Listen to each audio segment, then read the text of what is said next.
Want to disrupt the flow. Let's check in on Daily Wire's Michael Knowles. This guy is a font of. Speaking of great broadcasting talent, effing dumb. Jesus. You know what's amazing? It's just how stupid these guys are. Like, you don't have to be a genius. You just have to read like 3 or 4 things to get a sense of like, what does it mean to have a pandemic? Effing idiots. Here's Michael Knowles, the Daily Wire, claiming that we don't need to have people forced to stay at home to save lives. Magic exists. Less than half of adults in Los Angeles right now are currently employed. Now, you might just say that's LA because it's a city full of actors and writers, and they're not the most employed people ever. Well, that's not quite right. You know, they're not employed in the careers that they pretend that they're doing, but they often are employed. You know, they're waiting tables, they're Uber drivers, they're assistants, they're doing jobs in LA, and now half of them are not because this town is. I just, who is he talking to? Why isn't he not looking? Is he talking to us? Why is he looking off? Why is the camera over there? I don't get this style of shooting. It seems like maybe his camera person's unemployed too. Go ahead. Shut down. Film production is shut down, okay? That's a lot of people in one of the major American cities. Specifically, over 1.3 million LA residents who were employed just a few weeks ago are no longer employed. That destroys lives, okay? Especially when it lasts for a long time. It's not just the money. It's not just even the work. It's not even just the self-esteem. Higher unemployment numbers mean higher death numbers. When I'm saying we're comparing the effects of the shutdown, what if we had the shutdown, what if we don't have the shutdown, we can get right down to brass tacks, the number of people who will die.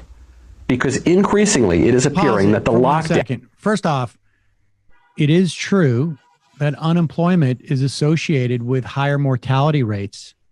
But we don't know if that's because people who are unemployed start to feel discouraged. Maybe they drink more. Maybe they get more involved in drugs. Maybe they look around and they see other people getting careers and being discouraged. We really don't know what the impact of unemployment because of a pandemic where everybody is in the same boat, staying at home, where you don't look out and go like, look at all those people having fun out there. We don't know. We really don't know. But let's let him continue. What if we had the shutdown? What if we don't have the shutdown?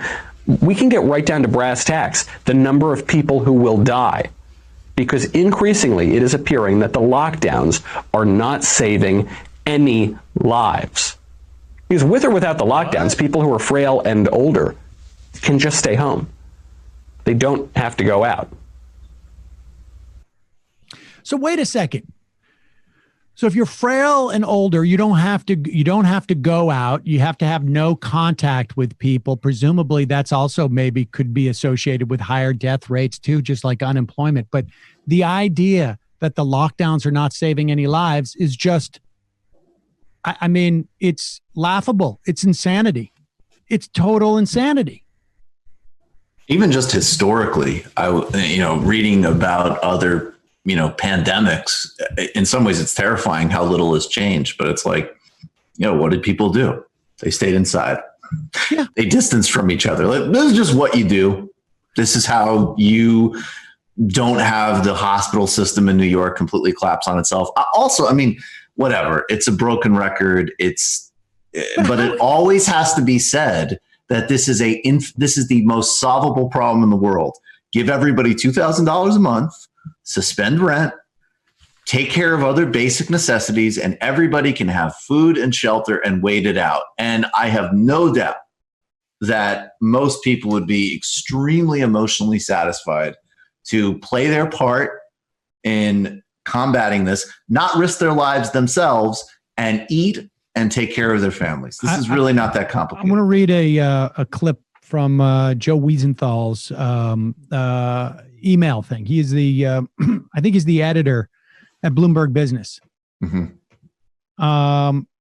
something people should understand about this current U.S. economic crisis that is in large part a policy choice. Right. People joining food lines all around the country is the result of a policy choice, not to supply laid off workers with more income or easy enough access to income from the government. The spiraling number of small business closing up shop is the result of a policy choice to cap the level of payroll support, turning the program into a de facto lottery. In other words, there's 30 million small businesses out there, and about 1 to 2 million got relief in the last version of the relief bill.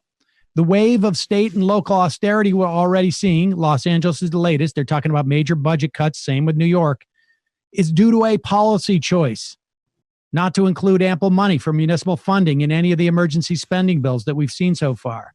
Of course, the social distancing demands create an exceptionally difficult and disruptive situation for everyone. But the attendant level of economic devastation that this has caused was a choice. Yep. The federal government isn't anywhere close to exhausting its fiscal capabilities to supply the private, state, and local sectors with replacement income for the duration of the public health emergency. The reasons behind these choices are different and complex. However, the economist J.W. Mason nailed it in one aspect in a blog post writing, it seems like one of the deepest lessons of the crisis is that a system organized around the threat of withholding people's subsistence will deeply resist measures to guarantee it, even when particular circumstances make that necessary for the survival of the system of itself. So people understand what that means. Yep. You cannot in any way show people that there is another way of organizing society, even if it means the success of the society as it stands now. And the bottom line is, it's funny, like when this was right at the end of the primary, I would go on MSNBC quite a bit. And this stuff was starting to happen in Italy. And I remember talking to Chris Hayes during a break at one point, and we were both like, this could be worse here for two reasons. One, we don't have the social cohesion to get people to actually take the measures you need to stay inside for an extended period of time. And more importantly, we don't have the social infrastructure that exists in place to deal with the fallout of this stuff, i.e., we don't have health insurance for people. We have to reinvent the wheel in this instance, or just not drive anywhere. Well, that's what we say, is that America's a third world country with a Gucci belt. And also, in addition to that, and again, I think this actually does speak to the Democratic leadership. And, we've been saying this again from the very beginning. The demented, it is not the same as what Trump and the Republicans and the governors are putting forward. However, the demented obsession with means testing, the rejection of programs like Medicare for All, even in this context, proves that these commitments are ideological. They're not just what they think is tactically safe, in my view. And that broader concern cuts along certainly party lines, that if we show Americans that there is a baseline of decency and security that can be provided for instantaneously, that would have major implications for labor organizing, for what people expected from the corporate sector more generally. And they don't want to do that. Without a doubt. When I was a junior in college, John Benjamin and I and another friend, Charlie, went and did that backpack through Europe thing. And at one point we went into East Germany because you could go like on a day tour or something. Wow. And I remember going to an East German, I think it was museum, and going to the bathroom and using the toilet paper there. And I became convinced that to end the Cold War, the U.S., all they needed to do was to fly a C-130 transport plane and dump, some type of like nice toilet paper on East Germany, just like, Charmin or whatever it was. And within weeks, the wall would come down because people are like, we want that stuff. We want the nice toilet paper now that we know that it exists. Right. And I think that's we want that nice social democracy. There's no way in a million years, the way our government is structured right now, that if the Democrats came out and said, instead of expanding COBRA, let's expand Medicaid, that we would get it. But they don't want to do it and this is building on your point, they don't want to put that out there, because when the crisis ends, everybody's going to be like, well, wait a second. If it was a good idea then, why is it not a good idea now? Exactly. And they It's don't as simple want as that. to give people the idea that this is doable, and they're risking all of it to avoid getting to that point. And it's 100%. And that's why it is strategically incoherent, because when you get to the recommendations, again, of even people like Stanley Greenberg, the Democratic pollster I've been reading and mentioning, he's not necessarily talking about Medicare for all, but he is talking about seriously beefing up government programs, and they don't want to do that. I mean, just what we've been saying. I want to also recommend for people who are in quarantine and have the ability to do this. It reminded me of Comrade Detective. That's a very funny show. You familiar with that show? no. They do it as if they've discovered it in some archive somewhere. It's a new show, but the idea is that it's a found show, I think, from Romania in the 80s. And it's like a buddy cop adventure show, except they're two like earnest Soviet communist detectives. And somebody is sneaking in Reagan masks and blue jeans. And they've got to figure out what's going on. It's actually a really fun show.